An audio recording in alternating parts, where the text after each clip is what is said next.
hace tan tarde.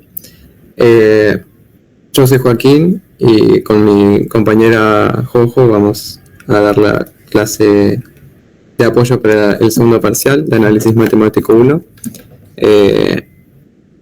Lo hacemos hace varios cuatrimestres y siempre estas clases se suben a nuestro canal de YouTube, Proyecto de Económicas. Así que nada, si por ahí quizás, o sea, si vamos muy rápido y les surgen dudas, obviamente nos pueden preguntar por el chat o por el micrófono, o si no pueden visitar de nuevo la grabación cuando la subamos, que vamos a estar avisando. El Power también se lo vamos a mandar, así que tranqui si nos llegan a copiar todo. Pero nada, vamos arrancando.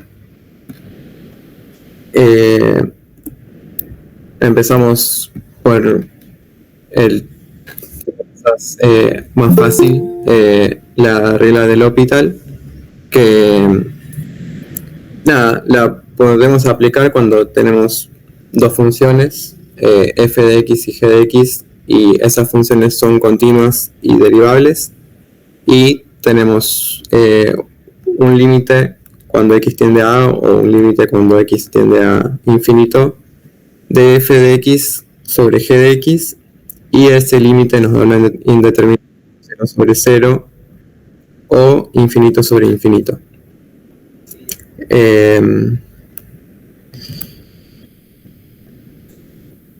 Entonces, para resolver esta indeterminación, lo que podemos hacer es derivar simplemente f de x en el numerador y g de x en el denominador, y seguir resolviendo la indeterminación como se resuelve en los demás límites.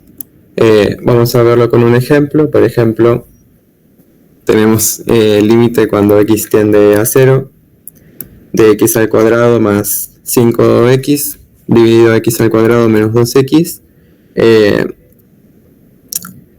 Observamos que primero que si reemplazamos 0 en lo que son las funciones, nos da una indeterminación 0 sobre 0.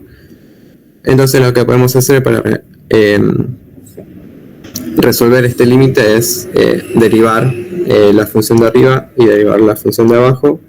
Nos termina quedando que el límite cuando x tiende a 0 de 2x más 5 arriba y 2x menos 2 abajo. Reemplazamos ahora sí por 0 y nos termina quedando 5 sobre menos 2, es decir, menos 5 medios. Esta es una función más o menos fácil de resolverse, pero nada, ahora vamos a ver unos ejemplos más complicados y con otros tipos de indeterminaciones. Por ejemplo, cuando tenemos el caso de 0 por infinito.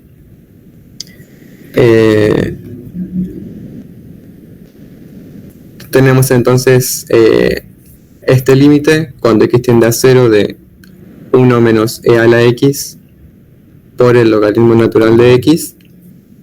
Observamos que si reemplazamos 0 en esta función y en esta función, nos queda 1 menos 1, que es 0, y el logaritmo natural de 0 no existe, pero vamos a decir que es infinito, y nos queda 0 por infinito. Es una indeterminación que no podemos resolver directamente por L'Hopital, porque recuerden que para resolver por L'Hopital tenemos que tener una función dividido otra función.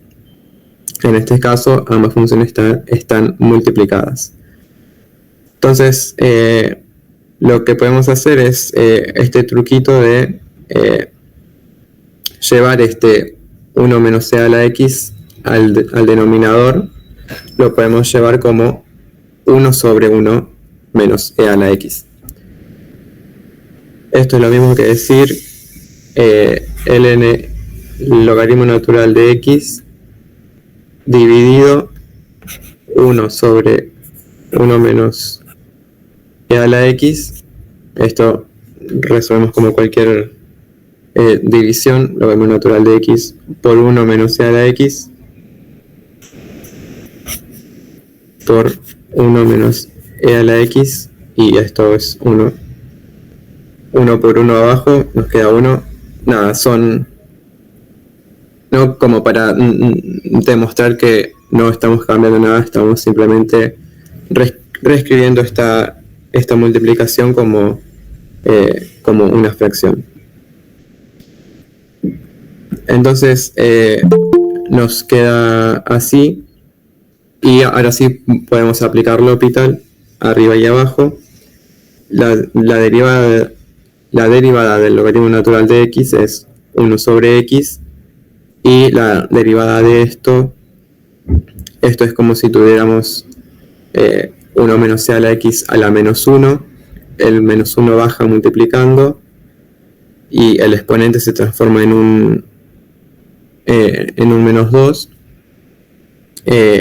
y recuerden que lo multiplicamos por la derivada de esto, que es menos e a la x.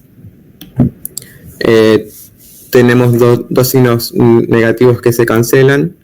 Arriba nos queda e a la x y abajo nos queda 1 menos e a la x todo al cuadrado.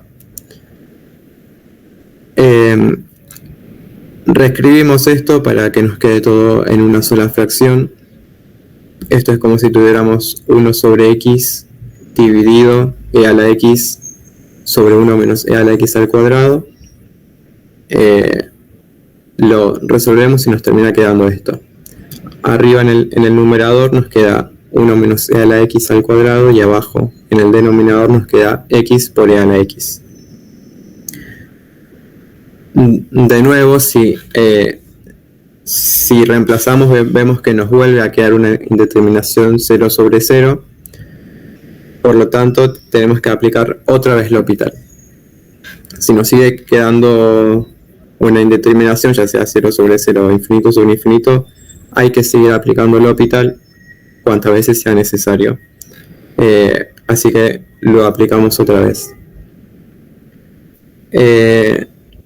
La derivada de esto, de 1 menos e a la x al cuadrado, es 2 por 1 menos e a la x por menos e a la x, por regla de la cadena. Y abajo tenemos la regla de la multiplicación. Tenemos el primer factor derivado, que es la derivada de x, que es 1, por el segundo factor sin derivar, e a la x, más el primer factor sin derivar, por la derivada del segundo factor, que es e a la x. Nos queda e a la x más x por e a la x. Reordenamos un poco. Arriba multiplicamos 2 por e a la x. Este signo negativo nos hace cambiar el signo dentro de este paréntesis, con lo cual nos queda 2 por e a la x, todo por e a la x menos 1, y abajo sacamos factor común e a la x, nos queda e a la x por x más 1. Podemos simplificar el e a la x en el numerador y en el denominador, y nos termina quedando 2 por e a la x menos 1, todo sobre x más 1. Ahora sí, si reemplazamos x por 0, tanto en el numerador como en el denominador, vemos que se puede resolver y nos termina quedando 0 sobre 1, que es igual a 0. Y por lo tanto, el límite de esto es igual a 0.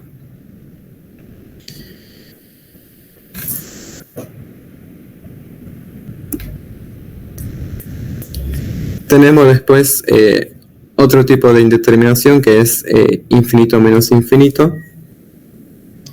Qué sé yo, por ejemplo acá tenemos el límite cuando x tiende a 2 de 4 sobre x al cuadrado menos 4 menos 1 sobre x menos 2.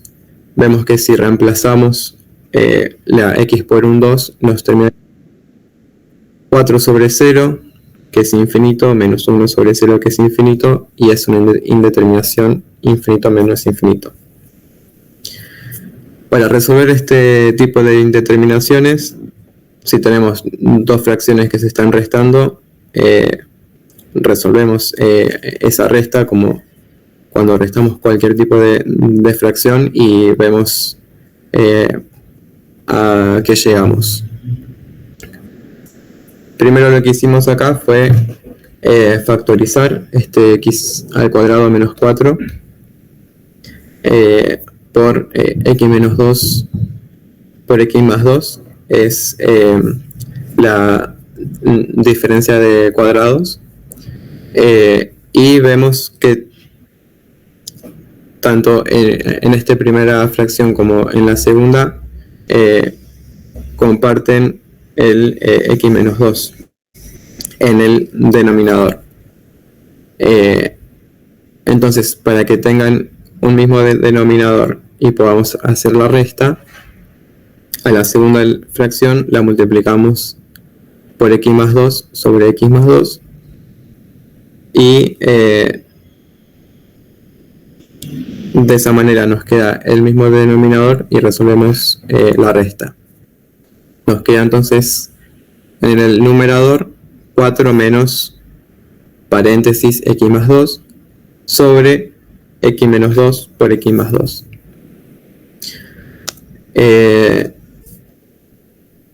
Resolvemos y acomodamos un poco, vemos que tenemos menos x más 2.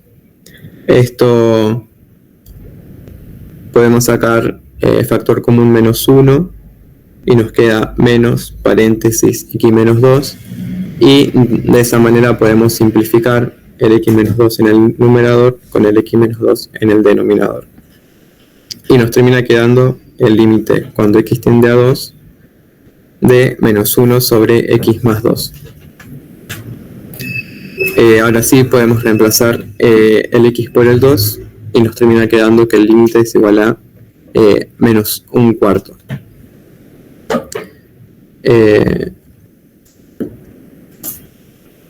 Eso es con la indeterminación infinito menos infinito. Después tenemos estas otras indeterminaciones que pueden ser 1 a la infinito, 0 a la 0 o infinito a la 0, que se resuelven más o menos de la misma manera. Acá, por ejemplo, tenemos este límite cuando x tiende a infinito de 1 más 1 sobre x al cuadrado, todo elevado a la x. Vemos que si resolvemos, o sea, si reemplazamos x por infinito, nos da una indeterminación de 1 elevado al infinito. Entonces, lo que nos está molestando acá es el exponente de acá arriba.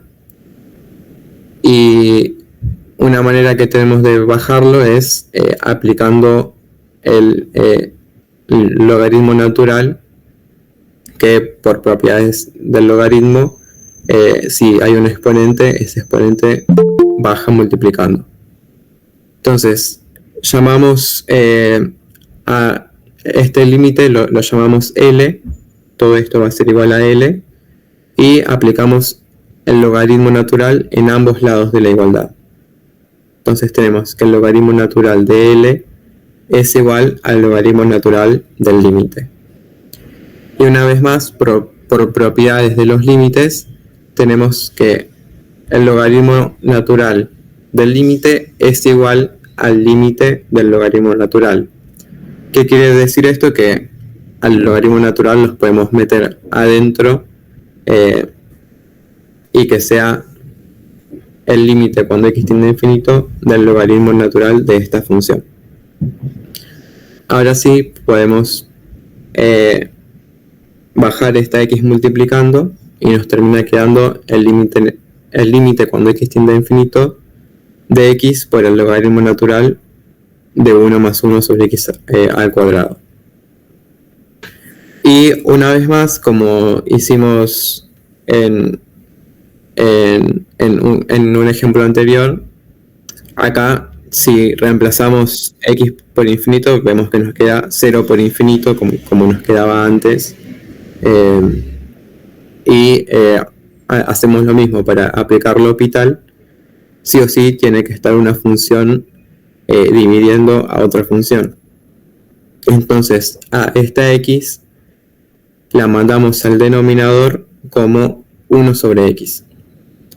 Nos queda el logaritmo natural de esto sobre 1 sobre x, que es exactamente lo mismo que decir x por el logaritmo natural de esto.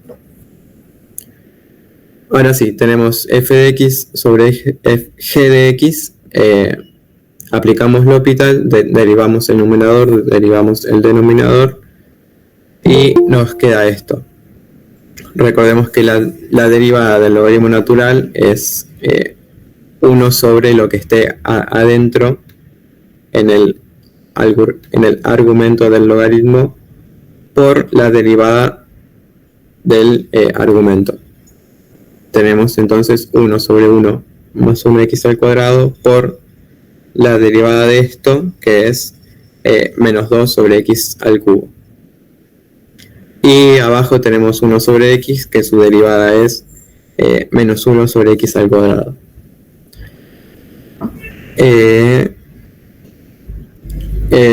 Resolvemos un poco la multiplicación, así vemos si llegamos a un número más lindo. Tenemos que se cancela este menos con este menos del numerador y el denominador.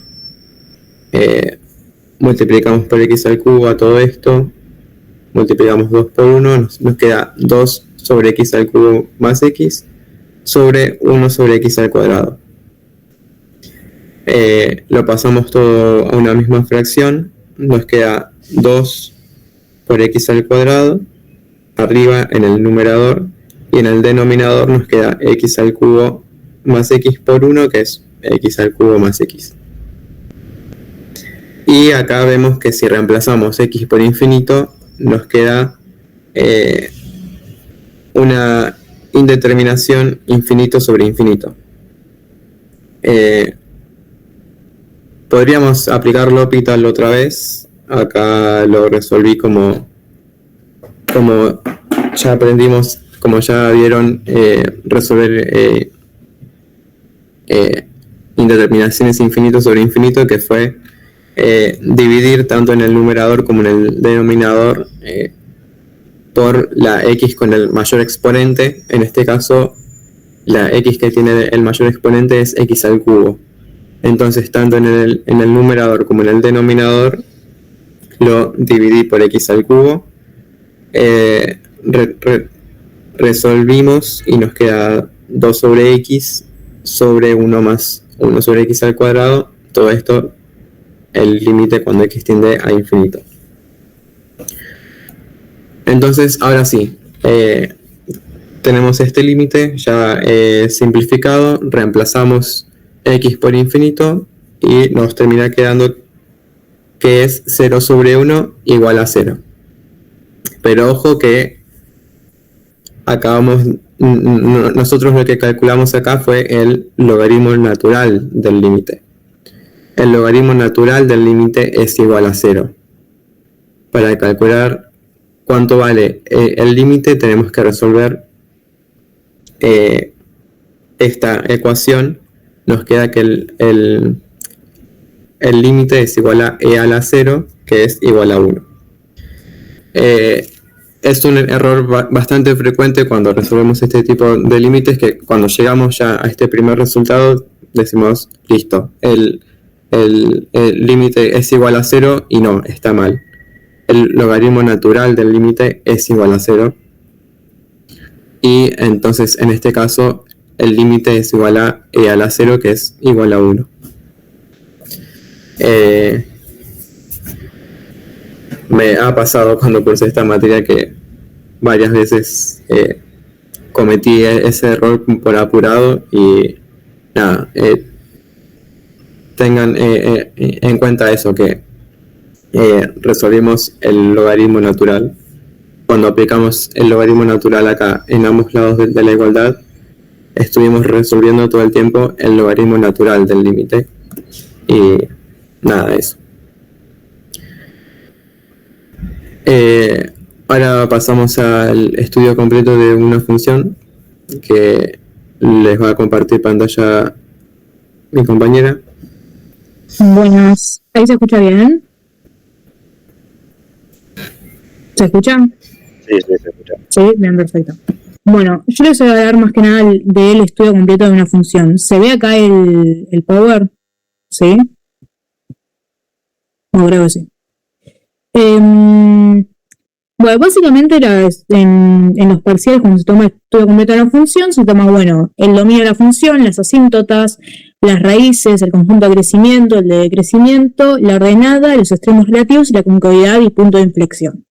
Nosotros acá en el Power, básicamente, como es un tema que en realidad se toma más en el primer parcial, no hicimos ejemplos de esto, pero les pusimos algunas reglas para así ya las tienen de vuelta como en la cabeza. Todo lo que es dominio, que sería todo esto, básicamente nos está diciendo que nosotros tenemos una función en donde hay una división y justo en la parte de abajo tenemos una función con una x. Nos va a decir que la función de abajo tiene que ser distinto de 0. Porque acuérdense que estamos en una función, no estamos en un límite. Si nosotros estuviéramos en un límite y la parte de abajo tipo gx nos da 0, tiene un resultado. Pero como no estamos hablando de límites, no tiene un resultado. Ustedes lo pueden ver en la calculadora misma, ponen por ejemplo 3 sobre 0 y les va a aparecer que hay un error matemático. Así que nada, tenemos primero esta, después tenemos en segundo lugar el logaritmo, que lo que está acá adentro, o sea, la función cuando está con un logaritmo, tiene que ser mayor a 0. Y lo mismo con una raíz. Si nosotros tenemos una raíz, la función de adentro tiene que ser mayor o igual a 0. Pero ojo, n, o sea, el radicando básicamente de la raíz, tiene que ser un número par. Si es un número impar, 3, 7, no pasa nada si es negativa la función. Y después, bueno, asíntotas verticales y horizontales, las reglas de siempre. Lo salteo bastante rápido porque, nada, es algo que se vio en el primer parcial. Bueno, después tenemos todo lo que es el conjunto de crecimiento y decrecimiento. Lo que nos estoy diciendo es que si una función es continua y derivable en un intervalo, tenemos que si en el intervalo de la primera derivada de la función es mayor a 0, tenemos que ese intervalo es creciente. Ahora, si la derivada primera es menor a 0, el intervalo que estamos viendo es decreciente. Vamos con un ejemplo que es mucho más fácil. Tenemos un ejemplo, ¿no? Tenemos 2 por x al cubo menos 9 por x al cuadrado más 12x. Hacemos la primera derivada, derivamos normal, 6, nos va a quedar 6 por x al cuadrado menos 18 por x más 12 igual a 0. Nosotros al tener esta función, que es la de a al x al cuadrado más b por x más c, vamos a utilizar la fórmula resolvente. Si nosotros tuviéramos otra función, se tiene que hacer como por otros medios para ver cuáles son las raíces. O sea, tenemos que averiguar cuál es x1 y x2. O sea, ¿qué número que al reemplazar la función en x nos da igual a 0, ¿no? Tenemos que hacer la igualación. Bueno, hacemos acá la fórmula resolvente, que bueno, la hice aparte, y nos va a quedar que x1 es igual a 2 y x2 es igual a 1, ¿sí? Bien. Con los resultados que tenemos acá con las x, que son los conjuntos de ceros, vamos a hacer un cuadrito. Y ese cuadrito lo vamos a separar por intervalos. Entre el 1 y el 2, el menor de los dos, tipo es el 1. Entonces ponemos acá el 1 y hacemos desde menos infinito hasta el 1, hasta este punto, entre este punto y el otro, o sea, 1 y 2, y después de 2 a más infinito. Y después signos de la derivada. Ojo acá. Nosotros acá tenemos que esta función, tenemos que el dominio de esta función son todos los reales. Pero vamos a suponer, por ejemplo, esto es un supuesto porque está mal lo que voy a decir, pero es un supuesto. Nosotros tenemos que el dominio de esta función son todos los reales menos el 1, que en realidad no pasa acá, pero bueno, vamos a suponer. Esto ya no sería un 0, sino que directamente tenemos que poner que no existe la función. ¿Por qué? Por acá lo que nos está diciendo es que si nosotros reemplazamos la x por el 1, la función nos va a dar 0. Pero si nosotros tenemos, por ejemplo, acá este supuesto de que en esta función el dominio son todos los reales menos el 1, si nosotros reemplazamos x por 1, con este supuesto, la función no va a existir. Entonces tenemos que poner que no existe la función. Pero bueno, esto es más que nada como un supuesto para así lo tienen en cuenta, porque a veces hay gente que pone que es 0 y en realidad no es 0, sino que no existe la función. Bien. Con estos intervalos, nosotros vamos a agarrar número entre los intervalos. Por ejemplo, acá entre el menos infinito y el 1, yo agarré el menos 1. Entre el 1 y el 2, agarré el 1.5, o un medio. No, un medio no, perdón. Sí, 1.5. Y entre el 2 y el más infinito, agarré el 3. Y lo que tenemos que hacer ahora, tenemos que reemplazar, tipo, estos valores que agarramos, los tenemos que reemplazar en la derivada, en la primera derivada. Nada, reemplazamos y demás. Acá no nos importa en sí los resultados, sino que nos importa el signo de los resultados. Entonces, cuando reemplazamos acá la función, la de la derivada, por menos 1, el signo nos da positivo. Acá reemplazamos el signo 1.5 por x y nos da negativo el signo. Y acá, bueno, con 3 nos da 12, o sea, positivo. Acá me olvidé de ponerlo, pero básicamente los conjuntos de positividad sería desde menos infinito hasta 1, unión 2, hasta más infinito, y el conjunto de negatividad es 1 y 2. Y bueno, el conjunto de los ceros sería 1 y 2. ¿Alguien tiene alguna duda sobre esto? Conjunto de positividad y negatividad. ¿No? Bueno, seguimos con el otro. Bien, extremos relativos. Bueno, nosotros tenemos condiciones necesarias y condiciones suficientes. La condición necesaria para que exista un extremo relativo es que cuando x es igual a a, es un extremo relativo de una función si la primera derivada, cuando reemplazamos x igual a nos da 0. Y después tenemos las condiciones suficientes. Y es que en un entorno de A, el entorno sería, por ejemplo, tipo, estamos así, y por ejemplo tenemos el punto este. Los entornos son todo lo que está en verde. O sea, ese es el entorno, básicamente. Entonces, si un entorno de A, tipo esto sería A, de la derivada cambia de positivo, o sea, va así de positivo a negativo, nosotros tenemos un máximo. Muy bien. Y si estamos así, ¿no? De vuelta, esto sería A. Y si los entornos cambian de negativo, o sea, está yendo para abajo, a positivo, acá tenemos un mínimo. Lo vamos a ver un ejemplo para así se ve mejor. Bien. Otra función, ¿no? Otro ejemplo. Tenemos x a la cuarta menos 8 tercios por x al cubo más 4 tercios. El dominio son todos los reales. Así que acá cuando hacemos los puntos críticos nos va a quedar en 0. Bien. Hacemos la primera derivada, que ahora me está mal, está. La primera derivada y nos va a quedar 4 por x al cubo menos 24 tercios, que ya directamente pongo que es 8 para que no se confunden, x al cuadrado. Bien. Acá, como ven, no nos quedó la ecuación de x al cuadrado más b por x más c. Acá nos quedó un x al cubo y no lo podemos transformar. Pero lo bueno de esto es que los dos términos que quedaron tienen un mismo término en común, o sea, las x. ¿Qué hacemos entonces? Bueno, sacamos factor común para ver cuáles son las raíces de esa función. Entre estos dos, entre x al cubo y x al cuadrado, el factor menor entre estos dos es x al cuadrado. Entonces sacamos factor común de x al cuadrado. Para factorizar, agarramos el factor común x al cuadrado y el término, o sea, tenemos que agarrar el término, dividirlo por el factor común que queremos sacar y eso nos va a dar el resultado. O sea, 4 por x al cubo dividido x al cuadrado nos va a dar 4x. Menos, pues está acá el signo, 8x al cuadrado dividido x al cuadrado nos va a dar 8. Bien. Acá en x al cuadrado nos queda que si x vale 0, toda esta función va a valer 0. Así que acá ya tenemos una raíz. Y después acá, bueno, lo tenemos que complicar un poco más, entonces tenemos que hacer 4x menos 8 es igual a 0 y eso nos va a dar que x es igual a 2. ¿Sí? Y acá tenemos el otro. Estos son los puntos críticos. Hacemos de vuelta la tablita. Tenemos que hacer el intervalo de 0 y 2, bueno, de menos infinito a 0, de 0 a 2 y de 2 a más infinito. Signo de la derivada.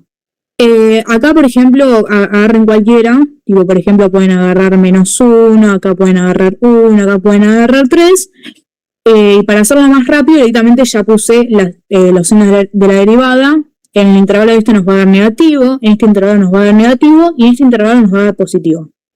Ojo acá. La gente simplemente porque piensa que está en el cuadrito significa que acá va a haber un máximo sí o sí, o un mínimo, y acá va a haber un máximo o un mínimo sí o sí. Pero acuérdense de los que son las condiciones suficientes. Tiene que haber un cambio de signo entre los dos intervalos. Como acá no hay un cambio de signo, porque la función como que baja en un punto y sigue bajando, ni lo contamos el 0. Pero acá sí, acá estamos hablando de que va bajando la función y de repente hay un salto. Entonces, si nosotros tenemos que va bajando y después va subiendo, acá tenemos un mínimo. Pero no termina acá, tipo, el ejercicio, porque tenemos que saber en dónde se encuentra ese mínimo. Bueno, 2 básicamente va a ser la x. Entonces nosotros tenemos que reemplazar el 2 con la función original, que esto es muy importante porque mucha gente se confunde. Para sacar el mínimo y máximo relativo tenemos que reemplazar las x con la función original. Así que nada, agarramos el 2, lo reemplazamos en la función y nos va a quedar -4, o sea, y. Entonces, hay un mínimo relativo en las coordenadas 2 y 4. ¿Alguna pregunta con esto? ¿No?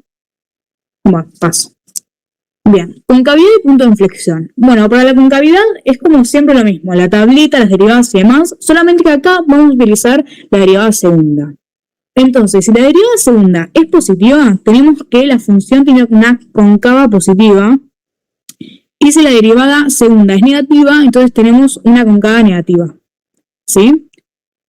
Bien, vamos con un ejemplo, que estos son normalmente los que siempre los toman los profesores, que es E a la algo, porque muchos siempre se olvidan de hacer la regla de la cadena, que es muy importante, pero bueno. Bien, primero hacemos la primera derivada, nos queda e a la menos x al cuadrado sobre 2 por la regla de la cadena y tenemos que derivar esto también. Cuando hacemos la derivada segunda, después si lo quieren hacer ustedes en sus casas, acá nos quedó así, pero porque sacamos factor común, ¿sí? Cuando hacen de vuelta la derivada de esto. Bien, ahora hay que buscar los puntos. Cualquier tipo cualquier número siempre nos va a dar positivo. Entonces esto jamás no va a dar negativo, jamás. No, perdón, jamás nos va a dar 0 esto. Esto jamás, tipo a la algo, jamás va a dar 0.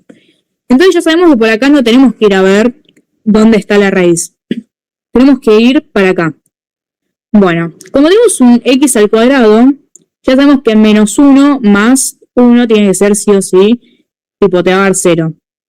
Y como está el cuadrado, tenemos dos opciones. X es igual a 1, x es igual a -1. Porque si nosotros hacemos -1 más 1 al cuadrado nos va a dar 0, y si hacemos -1 más -1 al cuadrado también nos va a dar 0. Bien, entonces tenemos acá dos raíces. De vuelta, hacemos el cuadrito. Y agarramos acá, por ejemplo, agarramos un -2 acá, agarramos el 0 acá y agarramos un 2 acá. Y reemplazamos en la segunda derivada. Cuando reemplazamos en la segunda derivada, en el primer intervalo nos va a quedar que es positivo, en el segundo nos va a quedar que es negativo y en el tercero nos va a quedar que es positivo. ¿Sí? Y ahora vamos a fijarnos lo que son los puntos tipo, y acá tenemos a lo de las concavidades. Bien, si es como te dice acá, si es positivo tenemos concava positiva, acá tenemos una concava negativa y acá tenemos una concava positiva. Pero tenemos que ver el punto de inflexión. Para ver el punto de inflexión vamos a agarrar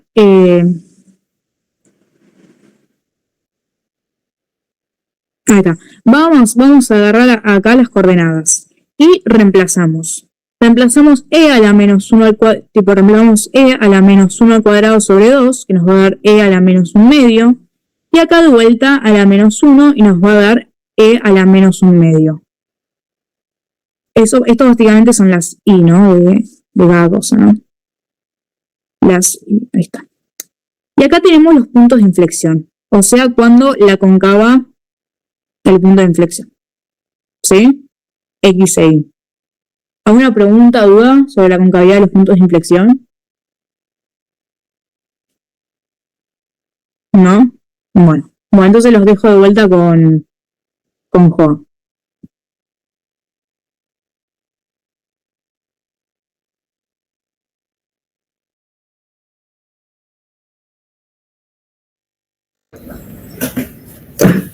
Bueno, arrancamos con la parte de integrales. Acá dejamos una tablita con las fórmulas de las integrales más comunes. No sé si el profesor les va a dejar tener alguna hoja con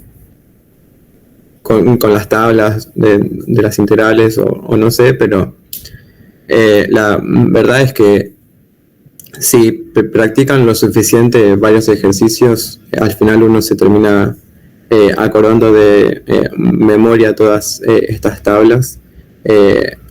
Así que nada, siempre obviamente la mayor recomendación es que cuando estudien derivadas o cuando estudien integrales, agarren cualquier función y empiecen a derivar, integrar lo más que puedan.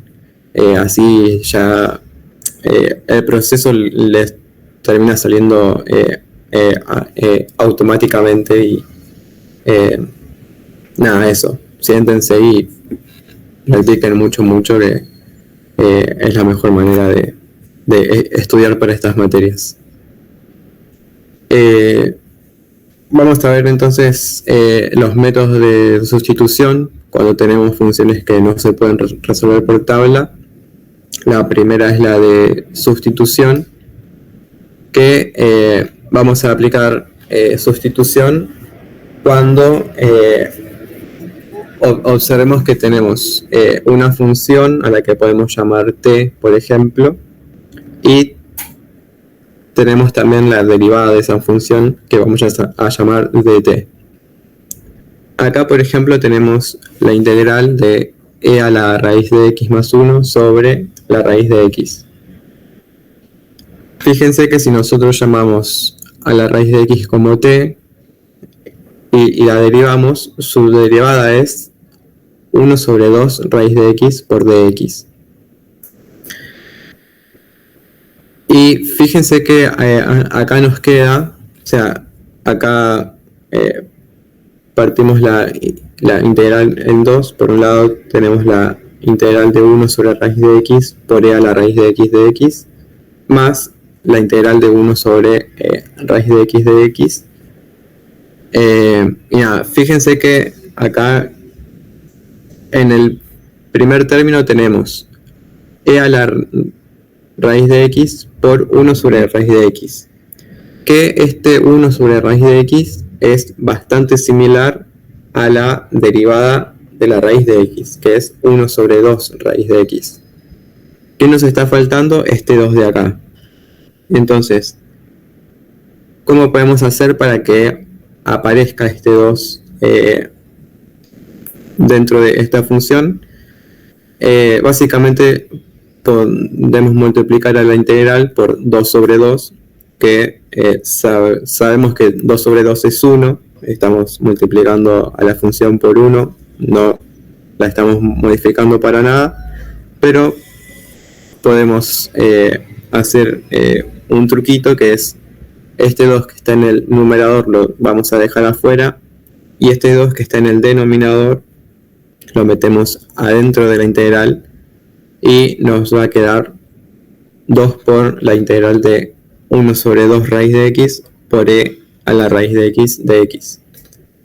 Y bueno, el segundo término, que es la integral de 1 sobre raíz de x, esta es una función que la podemos resolver por la tabla, así que por ahora no nos vamos a preocupar. Pero fíjense que acá en el primer término nos quedó e a la raíz de x por la derivada de la raíz de x. Entonces acá aplicamos sustitución. Nosotros llamamos a la raíz de x como t y a 1 sobre 2 raíz de x por dx lo llamamos dt.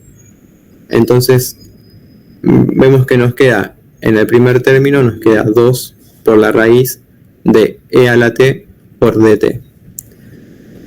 Y acá en el segundo término el 1 sobre raíz de x lo llamamos x a la menos un medio, que es exactamente lo mismo, pero nos va a servir para poder resolver la integral por tabla. Entonces, esta primera integral, tenemos que la integral de e a la t o e a la x, a la cualquier cosa, es e a la t. Nos queda 2 por e a la t, más la integral de x a la menos un medio, que es x a la menos un medio más 1, que es un medio, dividido menos un medio más 1, que es un medio. Y tenemos que sumar una constante. Siempre que resolvemos una integral, recuerden que al final hay que sumar una constante. Y simplemente reacomodamos a la t, que es raíz de x, lo volvemos a poner como raíz de x, nos queda 2 por e a la raíz de x, y a este x a la 1 medio dividido 1 medio lo reacomodamos. Este 2 de acá abajo pasa multiplicando en el numerador, y x a la 1 medio es igual a la raíz de x. Entonces la solución es esta: 2 por e a la raíz de x más 2 por raíz de x más c, que es una constante que no sabemos cuál es.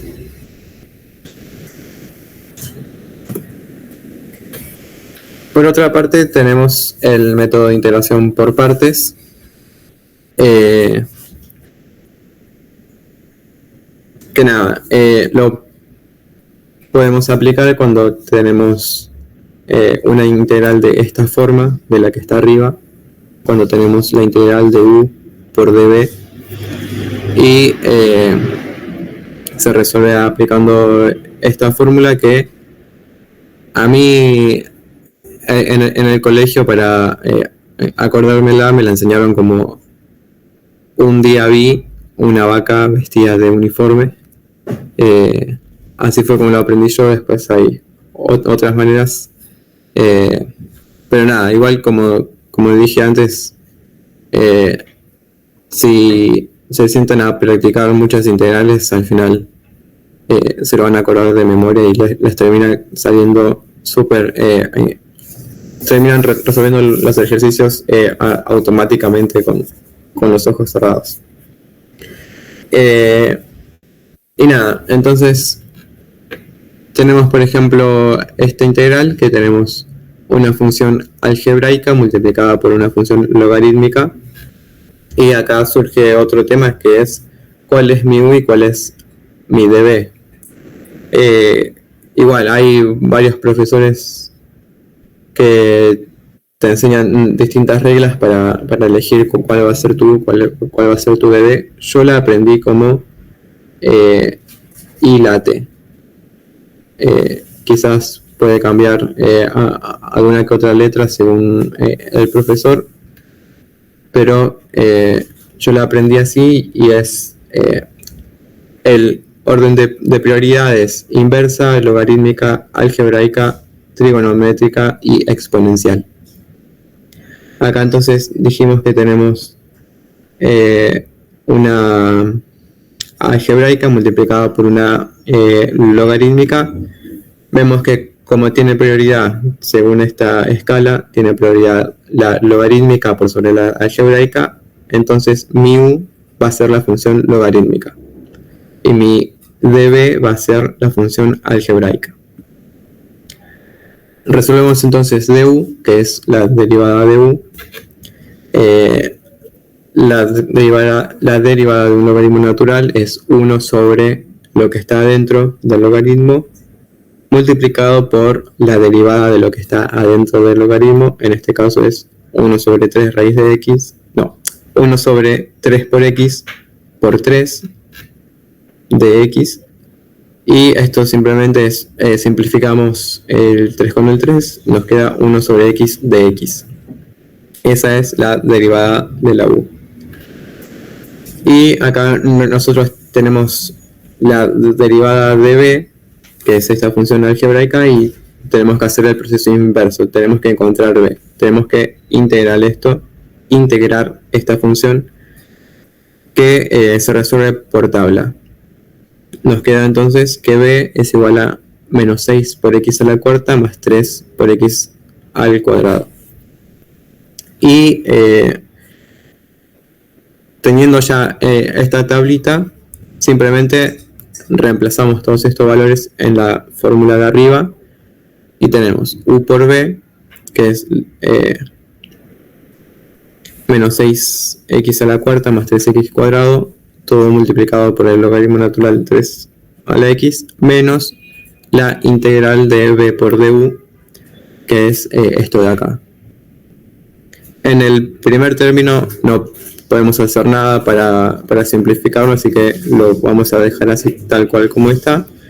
Y acá en la integral lo que podemos hacer es hacer distributiva de este 1 menos 1 sobre x a lo que está dentro de los paréntesis, y nos termina quedando la integral de menos 6 de x al cubo más 3x. Otra vez es una integral que se resuelve por tabla y nos termina quedando esto de acá, 3 medios por x a la cuarta menos 3 medios por x al cuadrado, y recuerden siempre la constante al final.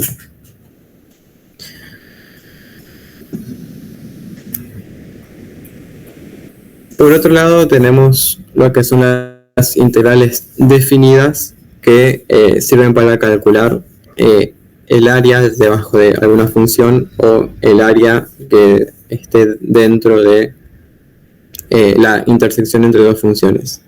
Acá, por ejemplo, tenemos dos funciones, f de x y g de x, que aproximadamente, esto es un gráfico hecho a mano, sin ninguna rigurosidad, pero f de x tiene más o menos esta forma, y g de x es una función lineal que tiene esta forma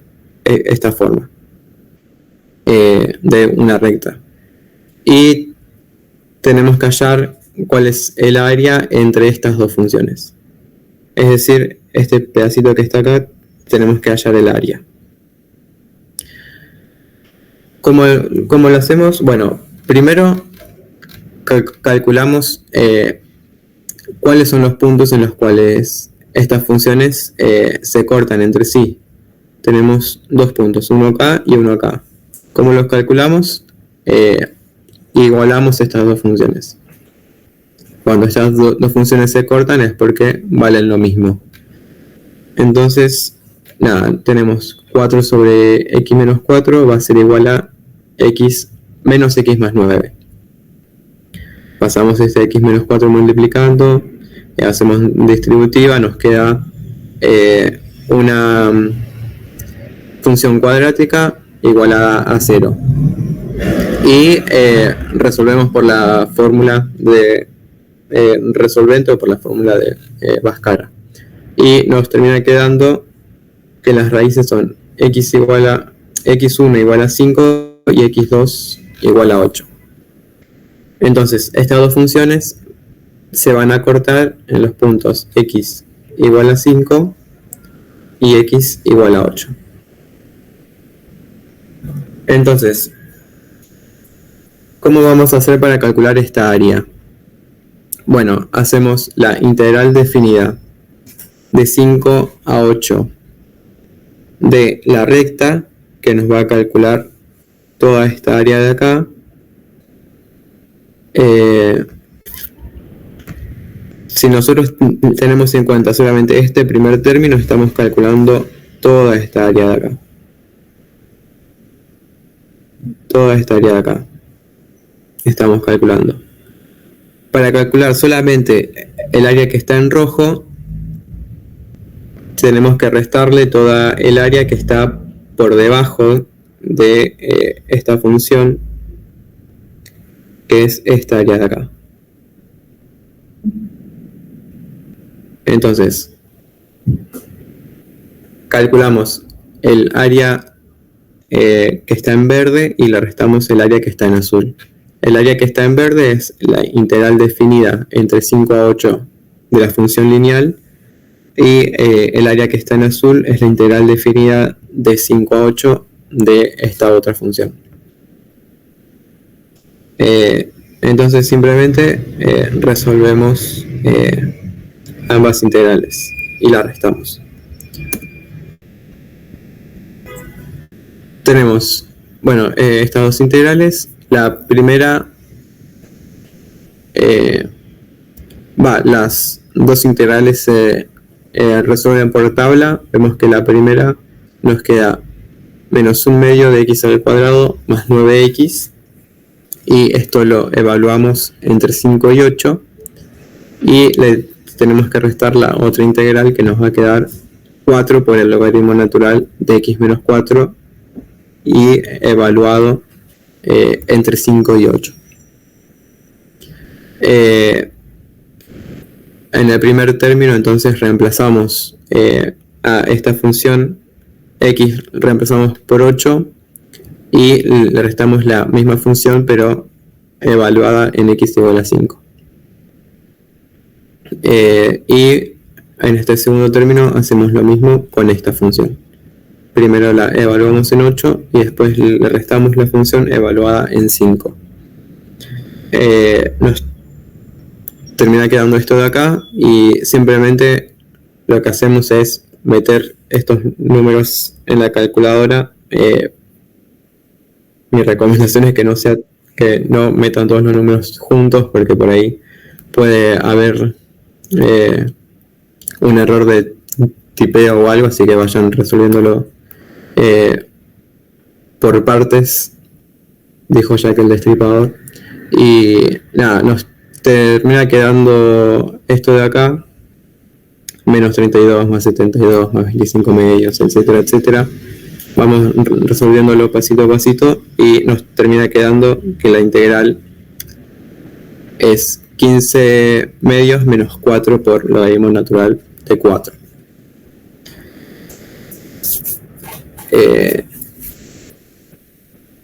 Eso. Y entonces este va a ser, ¿no?, lo que es el tamaño del área que me pidieron inicialmente.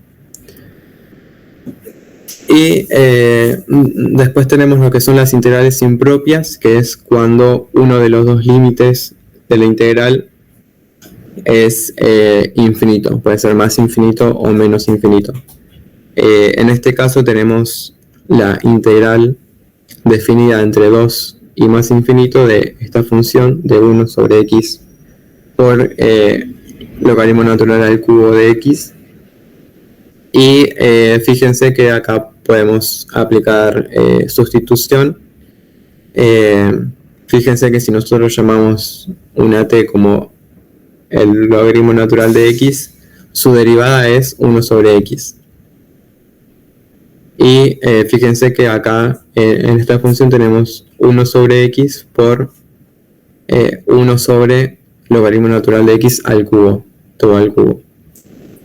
Esto es lo mismo que decir 1 sobre t al cubo por dt. Resolvemos esta integral por tabla, pero antes de hacer eso, a este infinito que está acá en el límite superior lo vamos a llamar b, o cualquier otra letra que ustedes quieran, y vamos a calcular el límite cuando b tiende a más infinito de esta integral definida, que va de 2 a b, de 1 sobre t al cubo por dt.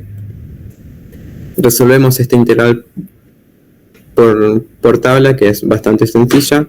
Nos queda menos 1 sobre 2 t al cuadrado evaluado entre 2 y b, siempre cuando b tiende a más infinito. volvemos a reemplazar t por logaritmo natural de x, nos queda menos 1 sobre 2 por logaritmo natural al cuadrado de x, evaluado entre 2 y b, y hacemos lo mismo. Evaluamos esta función en b y le restamos la función evaluada en 2, siempre calculando el límite cuando b tiende a más infinito.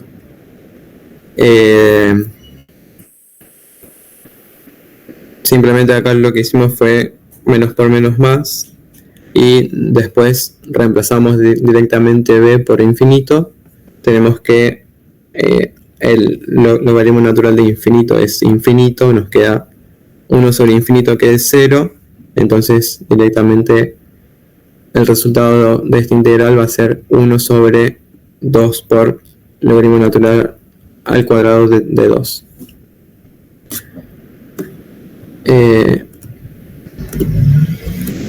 Entonces nada, esa es la manera de hallar el área entre funciones, y ahora mi compañera les va a enseñar aplicaciones económicas que podemos usar.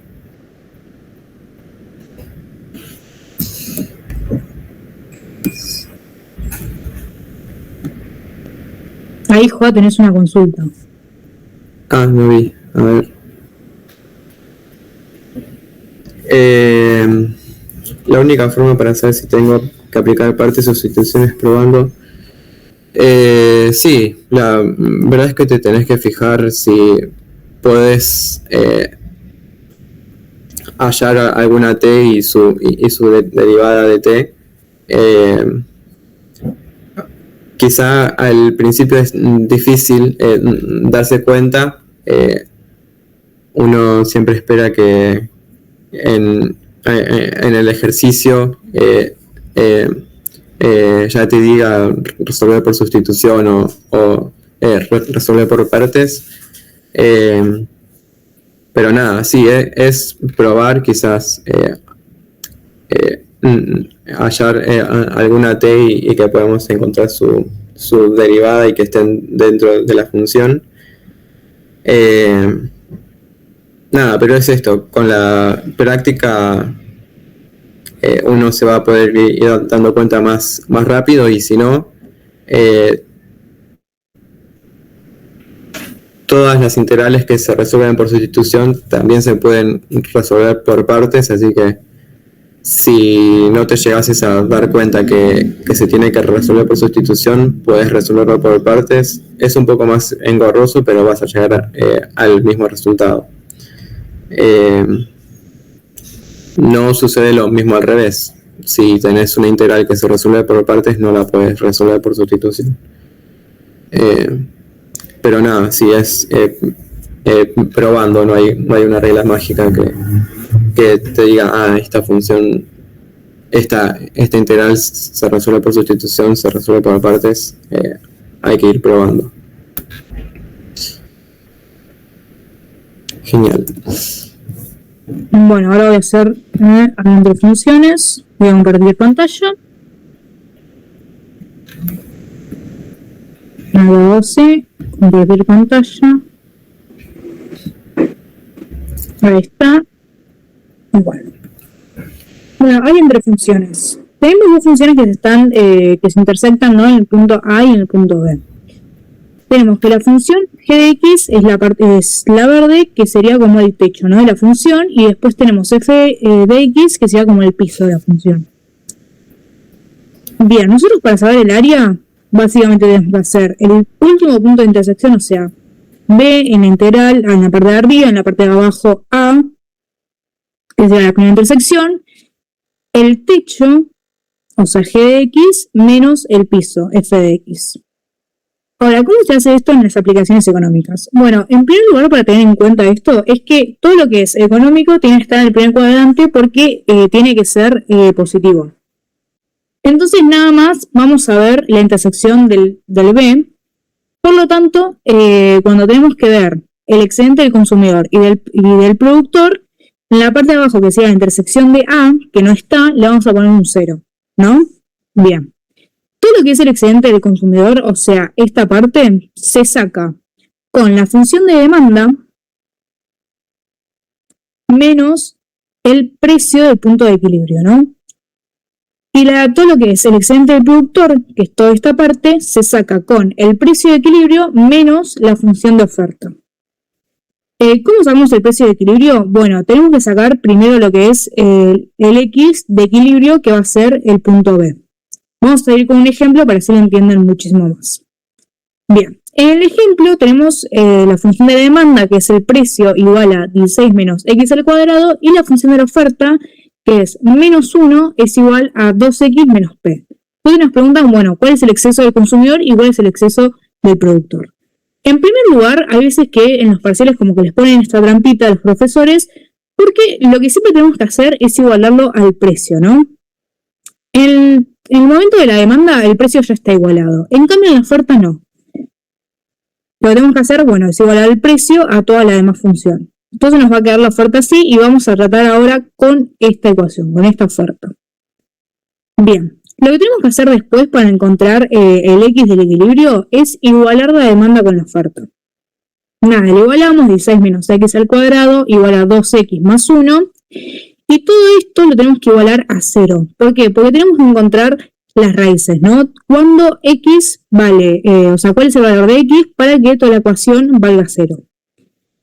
Bueno, acá vamos a ver la ecuación resolvente, la fórmula resolvente, que ya la hemos visto anteriormente en el Power, y nos van a dar 2X. Nos va a dar que X es igual a menos 5 y que X es igual a 3. Teniendo en cuenta de que esto es negativo, lo sacamos.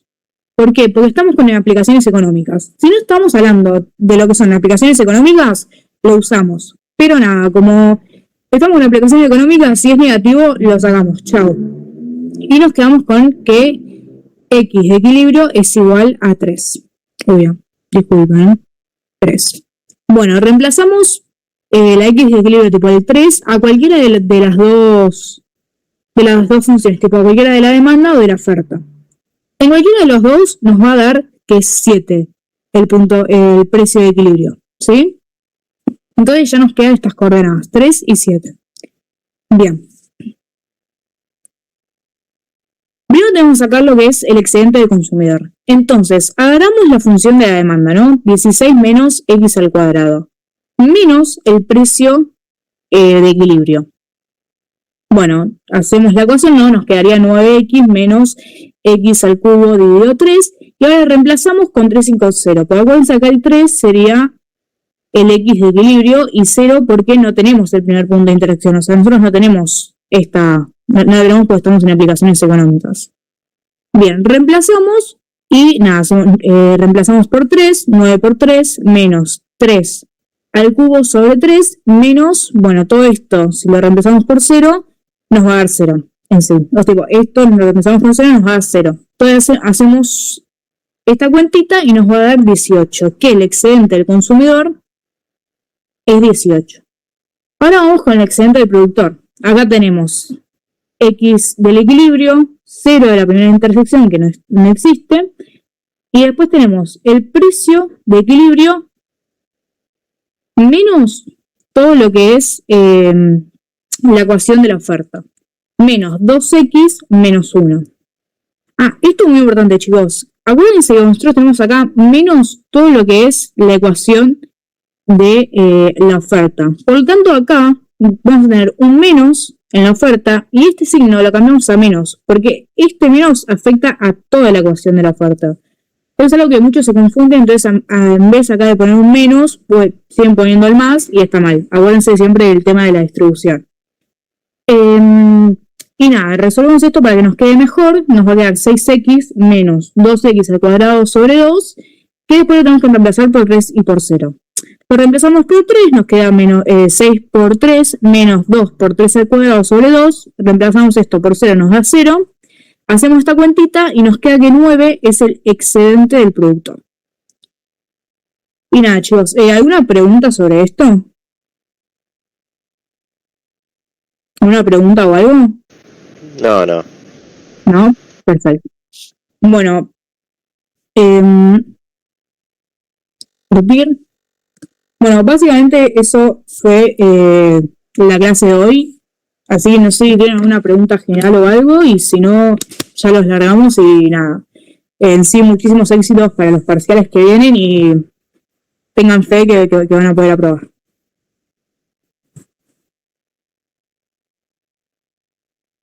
Los Power, el Power lo van a mandar por el grupo de WhatsApp.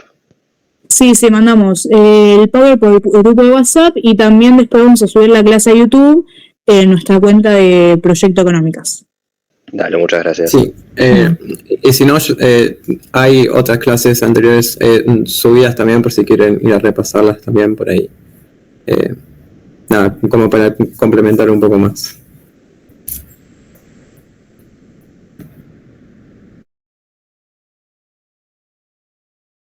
Bueno,